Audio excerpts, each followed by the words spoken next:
Recorded by Laurie Ann Walden. The Adventures of Sherlock Holmes, by Sir Arthur Conan Doyle. Adventure number 12. The Adventure of the Copper Beeches. "To the man who loves art for its own sake," remarked Sherlock Holmes, tossing aside the advertisement sheet of the Daily Telegraph, "it is frequently in its least important and lowliest manifestations that the keenest pleasure is to be derived. It is pleasant to me to observe, Watson, that you have so far grasped this truth that in these little records of our cases, which you have been good enough to draw up and, I am bound to say, occasionally to embellish, you have given prominence not so much to the many causes célèbres and sensational trials in which I have figured, but rather to those incidents which may have been trivial in themselves, but which have given room for those faculties of deduction and of logical synthesis which I have made my special province."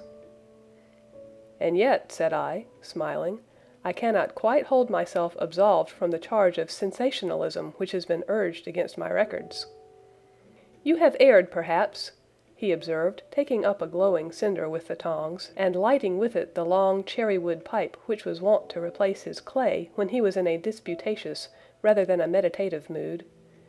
"You have erred, perhaps, in attempting to put color and life into each of your statements, instead of confining yourself to the task of placing upon record that severe reasoning from cause to effect which is really the only notable feature about the thing." "It seems to me that I have done you full justice in the matter," I remarked with some coldness, for I was repelled by the egotism which I had more than once observed to be a strong factor in my friend's singular character. "No, it is not selfishness or conceit," said he, answering, as was his wont, my thoughts rather than my words. "If I claim full justice for my art, it is because it is an impersonal thing, a thing beyond myself. Crime is common. Logic is rare. Therefore it is upon the logic rather than upon the crime that you should dwell. You have degraded what should have been a course of lectures into a series of tales." It was a cold morning of the early spring, and we sat after breakfast on either side of a cheery fire in the old room at Baker Street. A thick fog rolled down between the lines of dun-colored houses, and the opposing windows loomed like dark, shapeless blurs through the heavy yellow wreaths. Our gas was lit and shone on the white cloth and glimmer of china and metal, for the table had not been cleared yet. Sherlock Holmes had been silent all the morning, dipping continuously into the advertisement columns of a succession of papers, until at last, having apparently given up his search, he had emerged in no very sweet temper to lecture me upon my literary shortcomings.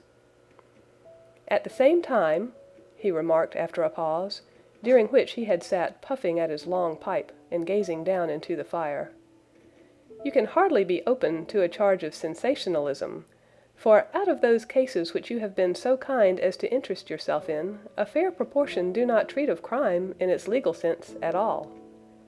The small matter in which I endeavored to help the King of Bohemia, the singular experience of Miss Mary Sutherland, the problem connected with the man with the twisted lip, and the incident of the noble bachelor, were all matters which are outside the pale of the law. But in avoiding the sensational, I fear that you may have bordered on the trivial." "The end may have been so," I answered, "but the methods I hold to have been novel and of interest." "Pshaw, my dear fellow, what do the public, the great unobservant public, who could hardly tell a weaver by his tooth, or a compositor by his left thumb, care about the finer shades of analysis and deduction? But, indeed, if you are trivial, I cannot blame you, for the days of the great cases are past. Man, or at least criminal man, has lost all enterprise and originality. As to my own little practice, it seems to be degenerating into an agency for recovering lost lead pencils and giving advice to young ladies from boarding schools. I think that I have touched bottom at last, however. This note I had this morning marks my 0 point, I fancy. Read it." He tossed a crumpled letter across to me. It was dated from Montague Place upon the preceding evening, and ran thus: "Dear Mr. Holmes, I am very anxious to consult you as to whether I should or should not accept a situation which has been offered to me as governess. I shall call at 10:30 tomorrow if I do not inconvenience you. Yours faithfully, Violet Hunter. Do you know the young lady? I asked. Not I. It is 10:30 now. Yes, and I have no doubt that is her ring. It may turn out to be of more interest than you think. You remember that the affair of the blue carbuncle, which appeared to be a mere whim at first, developed into a serious investigation. It may be so in this case also. Well, let us hope so. But our doubts will very soon be solved, for here, unless I am much mistaken, is the person in question. As he spoke, the door opened, and a young lady entered the room. She was plainly but neatly dressed, with a bright, quick face, freckled like a plover's egg, and with the brisk manner of a woman who has had her own way to make in the world. "You will excuse my troubling you, I am sure," said she, as my companion rose to greet her. "But I have had a very strange experience, and as I have no parents or relations of any sort from whom I could ask advice, I thought that perhaps you would be kind enough to tell me what I should do." "Pray take a seat, Miss Hunter. I shall be happy to do anything that I can to serve you." I could see that Holmes was favorably impressed by the manner and speech of his new client. He looked her over in his searching fashion, and then composed himself, with his lids drooping and his fingertips together, to listen to her story. "I have been a governess for 5 years," said she, "in the family of Colonel Spence Monroe. But 2 months ago the Colonel received an appointment at Halifax, in Nova Scotia, and took his children over to America with him, so that I found myself without a situation. I advertised, and I answered advertisements, but without success. At last the little money which I had saved began to run short, and I was at my wits' end as to what I should do. There is a well-known agency for governesses in the West End called Westaways, and there I used to call about once a week in order to see whether anything had turned up which might suit me. Westaway was the name of the founder of the business, but it is really managed by Miss Stoper. She sits in her own little office, and the ladies who are seeking employment wait in an anteroom, and are then shown in one by one, when she consults her ledgers and sees whether she has anything which would suit them. Well, when I called last week, I was shown into the little office as usual, but I found that Miss Stoper was not alone. A prodigiously stout man with a very smiling face and a great heavy chin which rolled down in fold upon fold over his throat, sat at her elbow with a pair of glasses on his nose, looking very earnestly at the ladies who entered. As I came in, he gave quite a jump in his chair, and turned quickly to Miss Stoper. "That will do," said he. "I could not ask for anything better. Capital, capital!" He seemed quite enthusiastic, and rubbed his hands together in the most genial fashion. He was such a comfortable-looking man that it was quite a pleasure to look at him. "You are looking for a situation, miss?" he asked. "Yes, sir." "As governess?" "Yes, sir." "And what salary do you ask?" "I had £4 a month in my last place with Colonel Spence Monroe." "Oh, tut, tut! Sweating, rank sweating!" he cried, throwing his fat hands out into the air like a man who is in a boiling passion. "How could anyone offer so pitiful a sum to a lady with such attractions and accomplishments?" "My accomplishments, sir, may be less than you imagine," said I. "A little French, a little German, music, and drawing—" "Tut, tut!" he cried. "This is all quite beside the question. The point is, have you or have you not the bearing and deportment of a lady? There it is in a nutshell. If you have not, you are not fitted for the rearing of a child who may some day play a considerable part in the history of the country.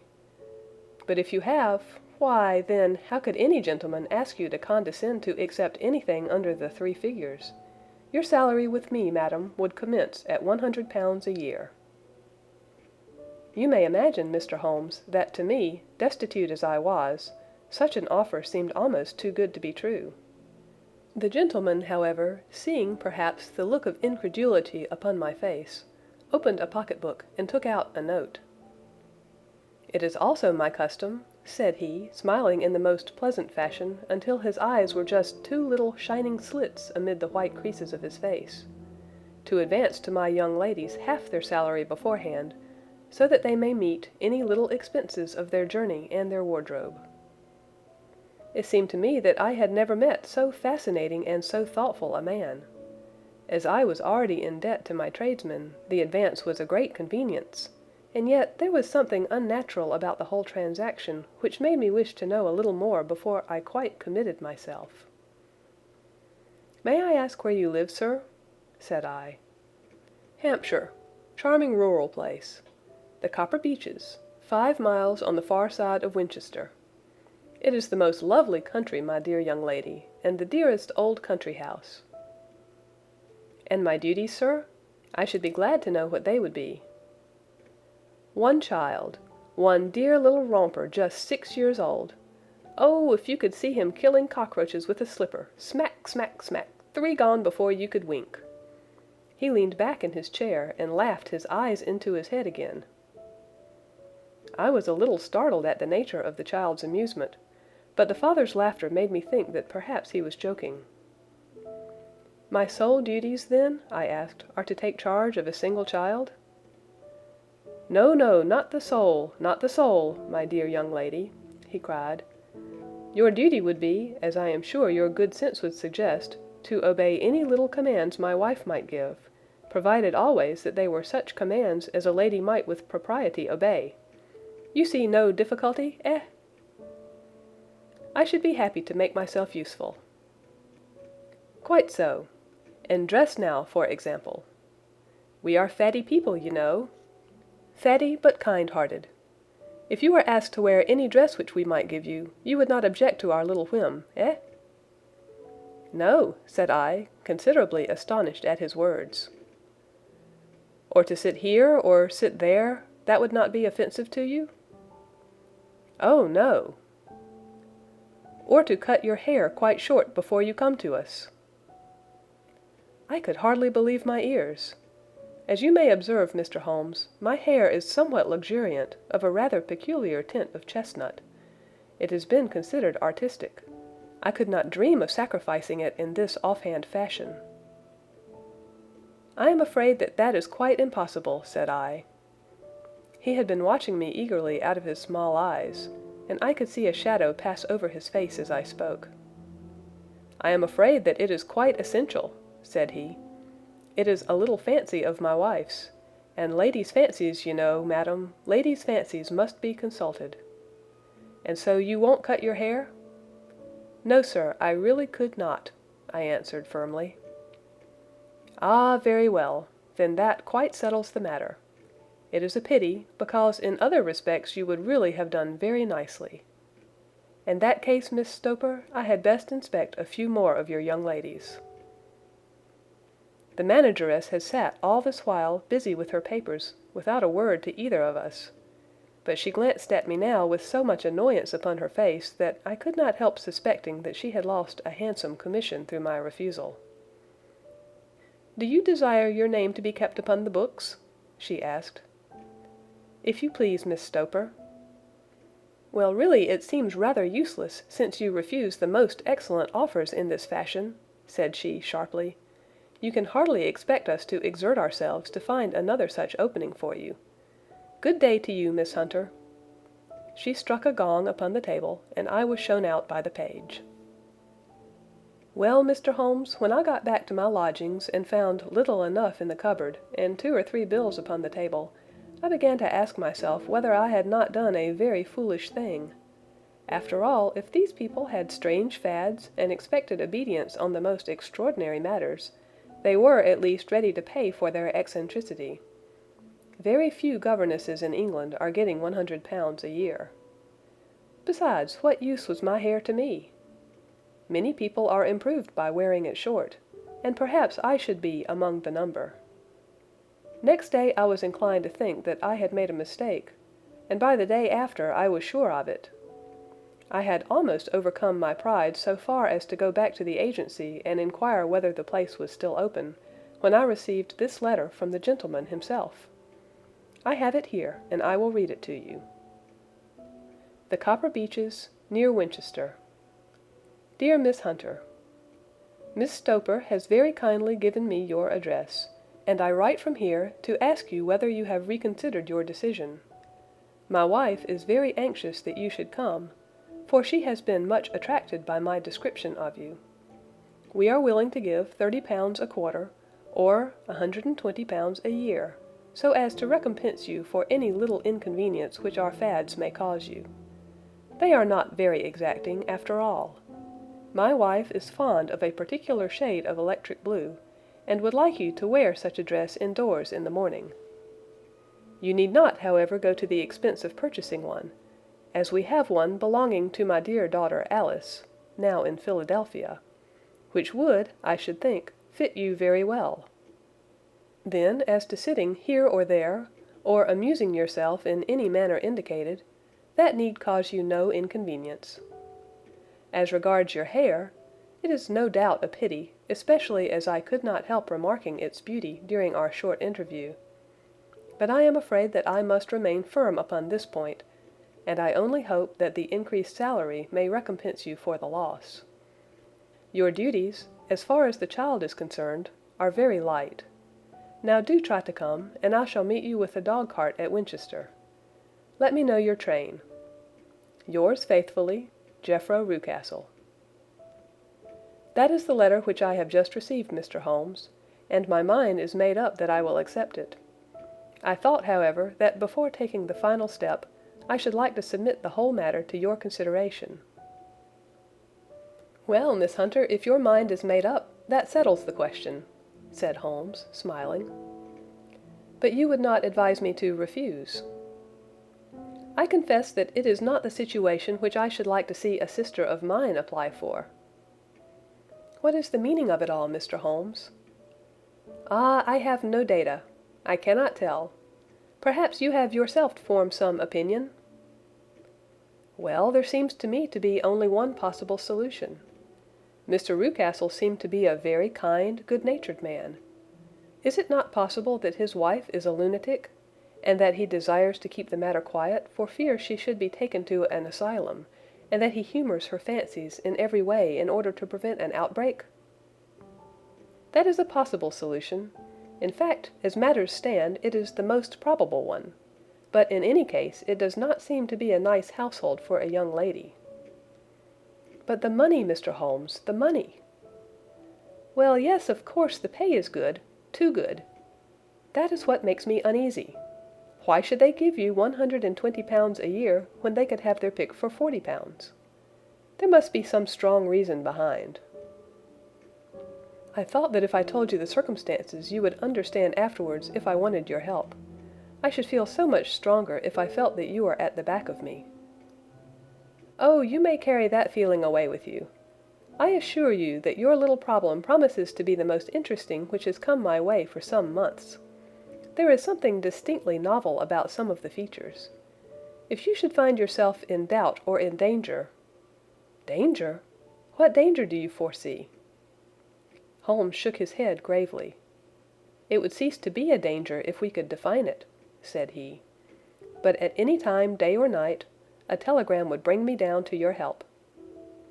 That is enough. She rose briskly from her chair with the anxiety all swept from her face. I shall go down to Hampshire quite easy in my mind now. I shall write to Mr. Rucastle at once, sacrifice my poor hair tonight, and start for Winchester tomorrow. With a few grateful words to Holmes, she bade us both good night and bustled off upon her way. At least, said I as we heard her quick, firm steps descending the stairs, she seems to be a young lady who is very well able to take care of herself. And she would need to be, said Holmes gravely. I am much mistaken if we do not hear from her before many days are past. It was not very long before my friend's prediction was fulfilled. A fortnight went by, during which I frequently found my thoughts turning in her direction, and wondering what strange side alley of human experience this lonely woman had strayed into. The unusual salary, the curious conditions, the light duties, All pointed to something abnormal, though whether a fad or a plot, or whether the man were a philanthropist or a villain, it was quite beyond my powers to determine. As to Holmes, I observed that he sat frequently for half an hour on end, with knitted brows and an abstracted air, but he swept the matter away with a wave of his hand when I mentioned it. "Data, data, data!" he cried impatiently. "I can't make bricks without clay." And yet he would always wind up by muttering that no sister of his should ever have accepted such a situation. The telegram which we eventually received came late one night, just as I was thinking of turning in, and Holmes was settling down to one of those all-night chemical researches which he frequently indulged in, when I would leave him stooping over a retort and a test tube at night, and find him in the same position when I came down to breakfast in the morning. He opened the yellow envelope, and then, glancing at the message, threw it across to me. "Just look up the trains in Bradshaw," said he, and turned back to his chemical studies. The summons was a brief and urgent one. "Please be at the Black Swan Hotel at Winchester at midday tomorrow," it said. "Do come. I am at my wits' end. Hunter." "Will you come with me?" asked Holmes, glancing up. "I should wish to." "Just look it up, then." "There is a train at 9:30, said I, glancing over my Bradshaw. "It is due at Winchester at 11:30. "That will do very nicely. Then perhaps I had better postpone my analysis of the acetones, as we may need to be at our best in the morning." By 11 o'clock the next day we were well upon our way to the old English capital. Holmes had been buried in the morning papers all the way down, but after we had passed the Hampshire border he threw them down and began to admire the scenery. It was an ideal spring day, a light blue sky, flecked with little fleecy white clouds drifting across from west to east. The sun was shining very brightly, and yet there was an exhilarating nip in the air which set an edge to a man's energy. All over the countryside, away to the rolling hills around Aldershot, the little red and grey roofs of the farmsteadings peeped out from amid the light green of the new foliage. "Are they not fresh and beautiful?" I cried with all the enthusiasm of a man fresh from the fogs of Baker Street. But Holmes shook his head gravely. "Do you know, Watson," said he, "that it is one of the curses of a mind with a turn like mine, that I must look at everything with reference to my own special subject. You look at these scattered houses, and you are impressed by their beauty. I look at them, and the only thought which comes to me is a feeling of their isolation, and of the impunity with which crime may be committed there." "Good heavens!" I cried. "Who would associate crime with these dear old homesteads?" "They always fill me with a certain horror. It is my belief, Watson, founded upon my experience, that the lowest and vilest alleys in London do not present a more dreadful record of sin than does the smiling and beautiful countryside." "You horrify me." "But the reason is very obvious. The pressure of public opinion can do in the town what the law cannot accomplish. There is no lane so vile that the scream of a tortured child, or the thud of a drunkard's blow, does not beget sympathy and indignation among the neighbors, and then the whole machinery of justice is ever so close that a word of complaint can set it going, and there is but a step between the crime and the dock. But look at these lonely houses, each in its own fields, filled for the most part with poor ignorant folk who know little of the law. Think of the deeds of hellish cruelty, the hidden wickedness which may go on year in, year out in such places, and none the wiser. Had this lady who appeals to us for help gone to live in Winchester, I should never have had a fear for her. It is the 5 miles of country which makes the danger. Still, it is clear that she is not personally threatened. No, if she can come to Winchester to meet us, she can get away. Quite so. She has her freedom. What can be the matter, then? Can you suggest no explanation? I have devised 7 separate explanations, each of which would cover the facts as far as we know them. But which of these is correct can only be determined by the fresh information which we shall no doubt find waiting for us. Well, there is the tower of the cathedral, and we shall soon learn all that Miss Hunter has to tell. The Black Swan is an inn of repute in the High Street, at no distance from the station, and there we found the young lady waiting for us. She had engaged a sitting room, and our lunch awaited us upon the table. "I am so delighted that you have come," she said earnestly.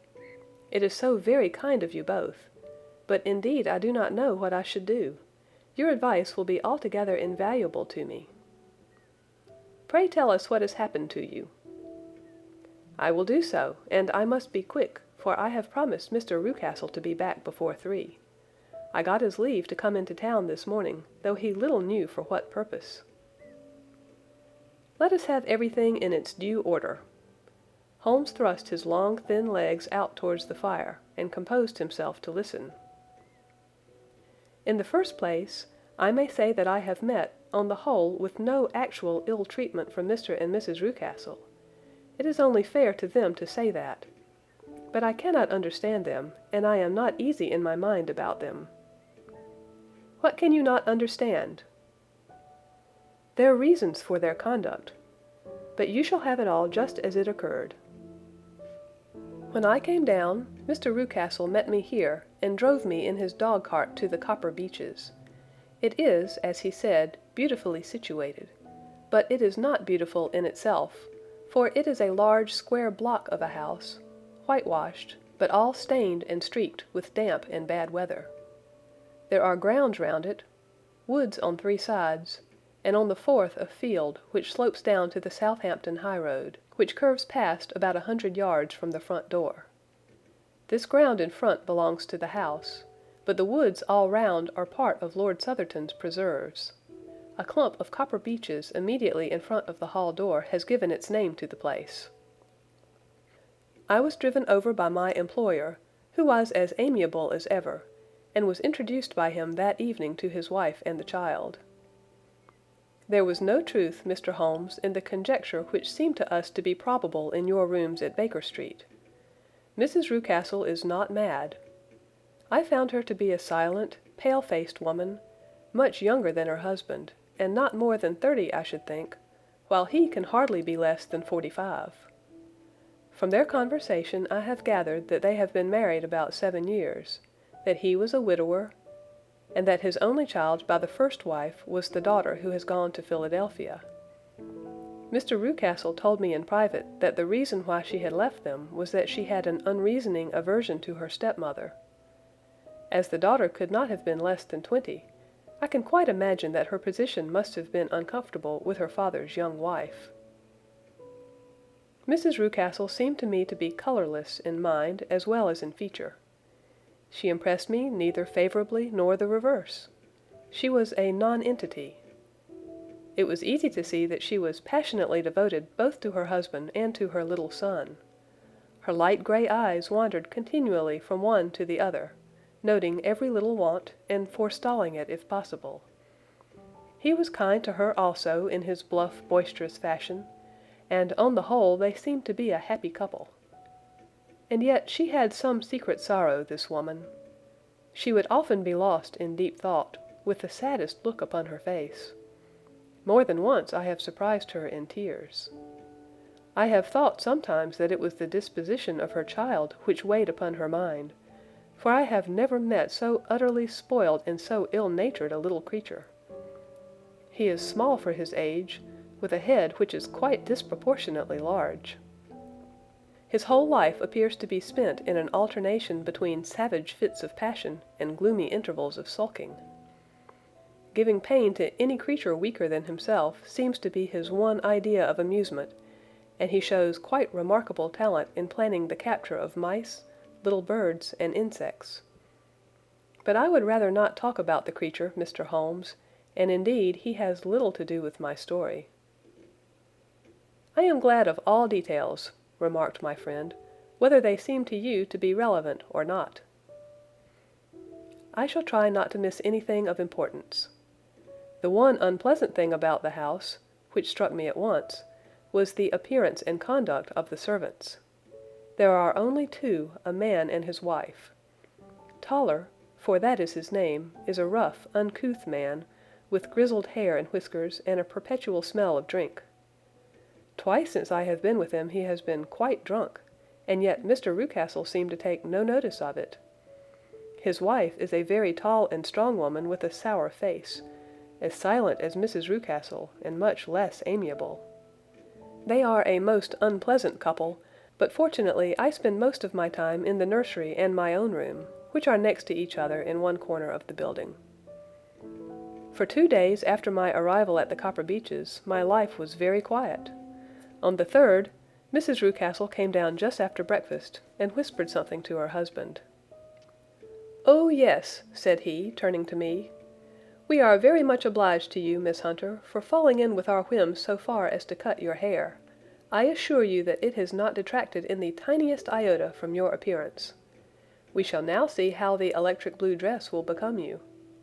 You will find it laid out upon the bed in your room, and if you will be so good as to put it on, we should both be extremely obliged." The dress which I found waiting for me was of a peculiar shade of blue. It was of excellent material, a sort of beige, but it bore unmistakable signs of having been worn before. It could not have been a better fit if I had been measured for it. Both Mr. and Mrs. Rucastle expressed a delight at the look of it, which seemed quite exaggerated in its vehemence. They were waiting for me in the drawing-room, which is a very large room stretching along the entire front of the house, with 3 long windows reaching down to the floor. A chair had been placed close to the central window with its back turned towards it. In this I was asked to sit, and then Mr. Rucastle, walking up and down on the other side of the room, began to tell me a series of the funniest stories that I have ever listened to. You cannot imagine how comical he was, and I laughed until I was quite weary. Mrs. Rucastle, however, who has evidently no sense of humor, never so much as smiled, but sat with her hands in her lap, and a sad, anxious look upon her face. After an hour or so, Mr. Rucastle suddenly remarked that it was time to commence the duties of the day, and that I might change my dress and go to little Edward in the nursery. 2 days later, this same performance was gone through under exactly similar circumstances. Again I changed my dress, again I sat in the window, and again I laughed very heartily at the funny stories of which my employer had an immense repertoire, and which he told inimitably. Then he handed me a yellow-backed novel, and moving my chair a little sideways that my own shadow might not fall upon the page, he begged me to read aloud to him. I read for about 10 minutes, beginning in the heart of a chapter, and then suddenly, in the middle of a sentence, he ordered me to cease and to change my dress. You can easily imagine, Mr. Holmes, how curious I became as to what the meaning of this extraordinary performance could possibly be. They were always very careful, I observed, to turn my face away from the window, so that I became consumed with the desire to see what was going on behind my back. At first it seemed to be impossible, but I soon devised a means.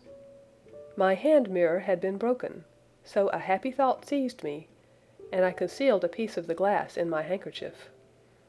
On the next occasion, in the midst of my laughter, I put my handkerchief up to my eyes, and was able with a little management to see all that there was behind me. I confess that I was disappointed. There was nothing. At least, that was my first impression. At the second glance, however, I perceived that there was a man standing in the Southampton Road, a small bearded man in a grey suit, who seemed to be looking in my direction. The road is an important highway, and there are usually people there. This man, however, was leaning against the railings which bordered our field, and was looking earnestly up. I lowered my handkerchief and glanced at Mrs. Rucastle, to find her eyes fixed upon me with a most searching gaze. She said nothing, but I am convinced that she had divined that I had a mirror in my hand, and had seen what was behind me. She rose at once. "Jeffro," said she, "there is an impertinent fellow upon the road there who stares up at Miss Hunter." "No friend of yours, Miss Hunter?" he asked. "No, I know no one in these parts." "Dear me, how very impertinent! Kindly turn round and motion to him to go away." "Surely it would be better to take no notice." No, no, we should have him loitering here always. Kindly turn round and wave him away like that." I did as I was told, and at the same instant Mrs. Rucastle drew down the blind. That was a week ago, and from that time I have not sat again in the window, nor have I worn the blue dress, nor seen the man in the road. "Pray continue," said Holmes. "Your narrative promises to be a most interesting one." "You will find it rather disconnected, I fear, and there may prove to be little relation between the different incidents of which I speak. On the very first day that I was at the Copper Beeches, Mr. Rucastle took me to a small outhouse which stands near the kitchen door. As we approached it, I heard the sharp rattling of a chain and the sound as of a large animal moving about. "Look in here," said Mr. Rucastle, showing me a slit between two planks. "Is he not a beauty?" I looked through and was conscious of two glowing eyes and of a vague figure huddled up in the darkness. "Don't be frightened," said my employer, laughing at the start which I had given. "It's only Carlo, my mastiff. I call him mine, but really old Toller, my groom, is the only man who can do anything with him. We feed him once a day, and not too much then, so that he is always as keen as mustard. Toller lets him loose every night, and God help the trespasser whom he lays his fangs upon. For goodness' sake, don't you ever on any pretext set your foot over the threshold at night, for it's as much as your life is worth." The warning was no idle one, for 2 nights later I happened to look out of my bedroom window about 2 o'clock in the morning. It was a beautiful moonlight night, and the lawn in front of the house was silvered over and almost as bright as day. I was standing, wrapped in the peaceful beauty of the scene, when I was aware that something was moving under the shadow of the Copper Beeches. As it emerged into the moonshine, I saw what it was. It was a giant dog, as large as a calf, tawny tinted, with hanging jowl, black muzzle, and huge projecting bones. It walked slowly across the lawn and vanished into the shadow upon the other side. That dreadful sentinel sent a chill to my heart which I do not think that any burglar could have done. And now I have a very strange experience to tell you.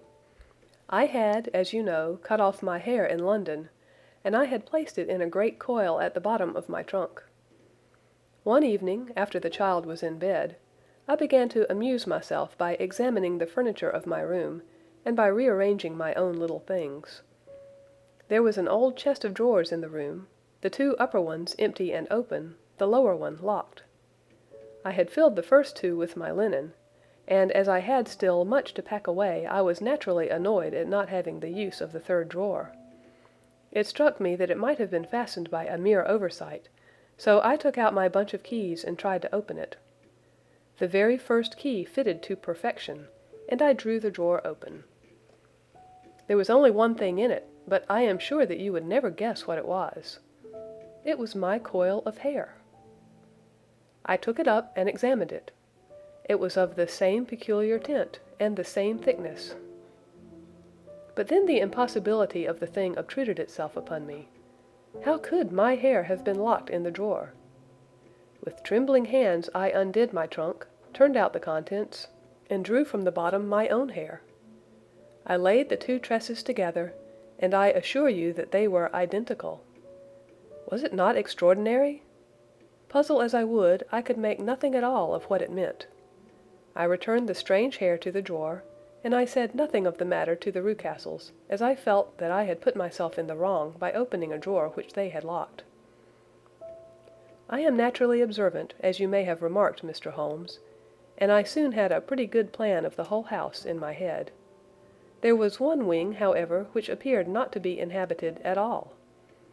A door which faced that which led into the quarters of the Tollers opened into this suite, but it was invariably locked. One day, however, as I ascended the stair, I met Mr. Rucastle coming out through this door, his keys in his hand, and a look on his face which made him a very different person to the round, jovial man to whom I was accustomed. His cheeks were red, his brow was all crinkled with anger, and the veins stood out at his temples with passion. He locked the door and hurried past me without a word or a look. This aroused my curiosity, So when I went out for a walk in the grounds with my charge, I strolled round to the side from which I could see the windows of this part of the house. There were 4 of them in a row, 3 of which were simply dirty, while the 4th was shuttered up. They were evidently all deserted.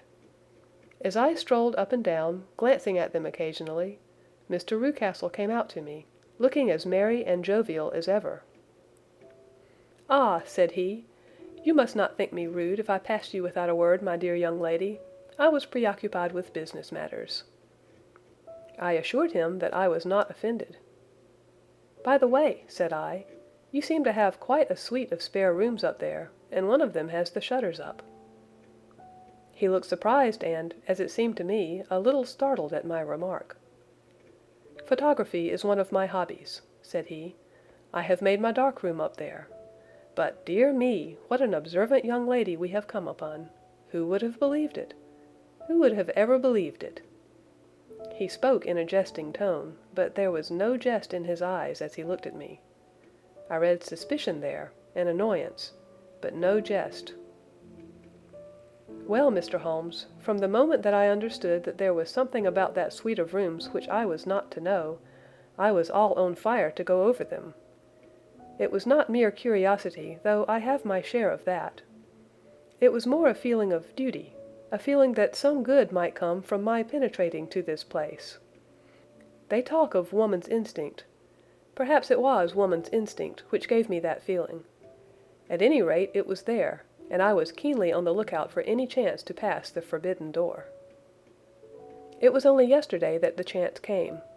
I may tell you that, besides Mr. Rucastle, both Toller and his wife find something to do in these deserted rooms, and I once saw him carrying a large black linen bag with him through the door. Recently he has been drinking hard, and yesterday evening he was very drunk, and when I came upstairs there was the key in the door. I had no doubt at all that he had left it there. Mr. and Mrs. Rucastle were both downstairs, and the child was with them, so that I had an admirable opportunity. I turned the key gently in the lock, opened the door, and slipped through. There was a little passage in front of me, unpapered and uncarpeted, which turned at a right angle at the farther end. Round this corner were 3 doors in a line, the first and third of which were open.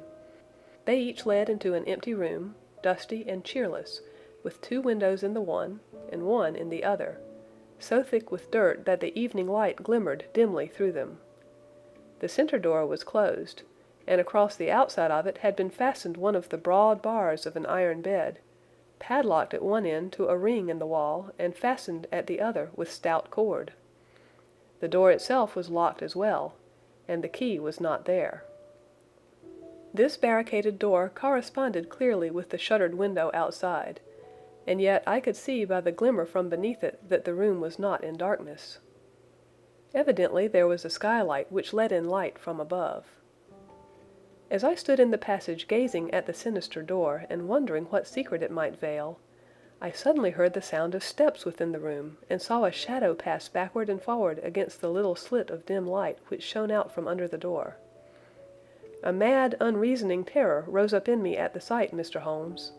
My overstrung nerves failed me suddenly, and I turned and ran as though some dreadful hand were behind me clutching at the skirt of my dress. I rushed down the passage, through the door, and straight into the arms of Mr. Rucastle, who was waiting outside. "So," said he, smiling, "it was you then. I thought that it must be when I saw the door open." "Oh, I am so frightened!" I panted. "My dear young lady," you cannot think how caressing and soothing his manner was. "And what has frightened you, my dear young lady?" But his voice was just a little too coaxing.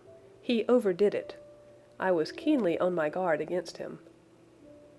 "I was foolish enough to go into the empty wing," I answered, "but it is so lonely and eerie in this dim light that I was frightened and ran out again. Oh, it is so dreadfully still in there." "Only that?" said he, looking at me keenly. "Why, what did you think?" I asked. "Why do you think that I locked this door?" "I am sure that I do not know." "It is to keep people out who have no business there, do you see?" He was still smiling in the most amiable manner. "I am sure if I had known—" "Well, then, you know now. And if you ever put your foot over that threshold again—" Here in an instant the smile hardened into a grin of rage, and he glared down at me with the face of a demon. "I'll throw you to the mastiff." I was so terrified that I do not know what I did. I suppose that I must have rushed past him into my room. I remember nothing until I found myself lying on my bed, trembling all over. Then I thought of you, Mr. Holmes. I could not live there longer without some advice. I was frightened of the house, of the man, of the woman, of the servants, even of the child. They were all horrible to me. If I could only bring you down, all would be well. Of course I might have fled from the house, but my curiosity was almost as strong as my fears. My mind was soon made up. I would send you a wire. I put on my hat and cloak, went down to the office, which is about half a mile from the house, and then returned feeling very much easier. A horrible doubt came into my mind as I approached the door lest the dog might be loose, but I remembered that Toller had drunk himself into a state of insensibility that evening, and I knew that he was the only one in the household who had any influence with the savage creature, or who would venture to set him free. I slipped in safety, and lay awake half the night in my joy at the thought of seeing you. I had no difficulty in getting leave to come into Winchester this morning, but I must be back before 3 o'clock, for Mr. and Mrs. Rucastle are going on a visit and will be away all the evening, so that I must look after the child. Now I have told you all my adventures, Mr. Holmes, and I should be very glad if you could tell me what it all means, and above all, what I should do." Holmes and I had listened spellbound to this extraordinary story. My friend rose now and paced up and down the room, his hands in his pockets, and an expression of the most profound gravity upon his face. "Is Toller still drunk?" he asked. "Yes, I heard his wife tell Mrs. Rucastle that she could do nothing with him." "That is well. And the Rucastles go out tonight?" "Yes." "Is there a cellar with a good strong lock?" "Yes, the wine cellar." "You seem to me to have acted all through this matter like a very brave and sensible girl, Miss Hunter. Do you think that you could perform one more feat? I should not ask it of you if I did not think you quite an exceptional woman." "I will try. What is it?" "We shall be at the Copper Beeches by 7 o'clock, my friend and I. The Rucastles will be gone by that time, and Toller will, we hope, be incapable. There only remains Mrs. Toller, who might give the alarm. If you could send her into the cellar on some errand, and then turn the key upon her, you would facilitate matters immensely." "I will do it." "Excellent. We shall then look thoroughly into the affair. Of course there is only one feasible explanation. You have been brought there to personate someone, and the real person is imprisoned in this chamber. That is obvious. As to who this prisoner is, I have no doubt that it is the daughter, Miss Alice Rucastle, if I remember right, who is said to have gone to America. You were chosen, doubtless, as resembling her in height, figure, and the color of her hair. Hers had been cut off, very possibly in some illness through which she has passed, and so, of course, yours had to be sacrificed also. By a curious chance you came upon her tresses. The man in the road was undoubtedly some friend of hers, possibly her fiancé, and no doubt, as you wore the girl's dress and were so like her, he was convinced from your laughter, whenever he saw you, and afterwards from your gesture, that Miss Rucastle was perfectly happy, and that she no longer desired his attentions. The dog is let loose at night to prevent him from endeavoring to communicate with her. So much is fairly clear. The most serious point in the case is the disposition of the child." "What on earth has that to do with it?" I ejaculated. "My dear Watson, you as a medical man are continually gaining light as to the tendencies of a child by the study of the parents. Don't you see that the converse is equally valid? I have frequently gained my first real insight into the character of parents by studying their children. This child's disposition is abnormally cruel, merely for cruelty's sake, and whether he derives this from his smiling father, as I should suspect, or from his mother, It bodes evil for the poor girl who is in their power." "I am sure that you are right, Mr. Holmes," cried our client. "A thousand things come back to me which make me certain that you have hit it. Oh, let us lose not an instant in bringing help to this poor creature." "We must be circumspect, for we are dealing with a very cunning man. We can do nothing until 7 o'clock. At that hour we shall be with you, and it will not be long before we solve the mystery." We were as good as our word, for it was just 7 when we reached the Copper Beeches, having put up our trap at a wayside public house. The group of trees, with their dark leaves shining like burnished metal in the light of the setting sun, were sufficient to mark the house, even had Miss Hunter not been standing smiling on the doorstep. "Have you managed it?" asked Holmes. A loud thudding noise came from somewhere downstairs. "That is Mrs. Toller in the cellar," said she. "Her husband lies snoring on the kitchen rug. Here are his keys, which are the duplicates of Mr. Rucastle's." "You have done well indeed," cried Holmes with enthusiasm. "Now lead the way, and we shall soon see the end of this black business." We passed up the stair, unlocked the door, followed on down a passage, and found ourselves in front of the barricade which Miss Hunter had described. Holmes cut the cord and removed the transverse bar. Then he tried the various keys in the lock, but without success. No sound came from within, and at the silence Holmes's face clouded over. "I trust that we are not too late," said he. "I think, Miss Hunter, that we had better go in without you. Now, Watson, put your shoulder to it, and we shall see whether we cannot make our way in." It was an old rickety door, and gave at once before our united strength. Together we rushed into the room. It was empty. There was no furniture save a little pallet bed, a small table, and a basketful of linen. The skylight above was open, and the prisoner gone. "There has been some villainy here," said Holmes. "This beauty has guessed Miss Hunter's intentions and has carried his victim off." "But how?" "Through the skylight. We shall soon see how he managed it." He swung himself up onto the roof. "Ah, yes," he cried. "Here's the end of a long, light ladder against the eaves. That is how he did it." "But it is impossible," said Miss Hunter. "The ladder was not there when the Rucastles went away." "He has come back and done it. I tell you that he is a clever and dangerous man. I should not be very much surprised if this were he whose step I hear now upon the stair. I think, Watson, that it would be as well for you to have your pistol ready." The words were hardly out of his mouth before a man appeared at the door of the room, a very fat and burly man, with a heavy stick in his hand. Miss Hunter screamed and shrunk against the wall at the sight of him. But Sherlock Holmes sprang forward and confronted him. "You villain," said he, "where's your daughter?" The fat man cast his eyes round, and then up at the open skylight. "It is for me to ask you that," he shrieked. "You thieves, spies and thieves! I have caught you, have I? You are in my power. I'll serve you—" He turned and clattered down the stairs as hard as he could go. "He's gone for the dog," cried Miss Hunter. "I have my revolver," said I. "Better close the front door," cried Holmes, and we all rushed down the stairs together.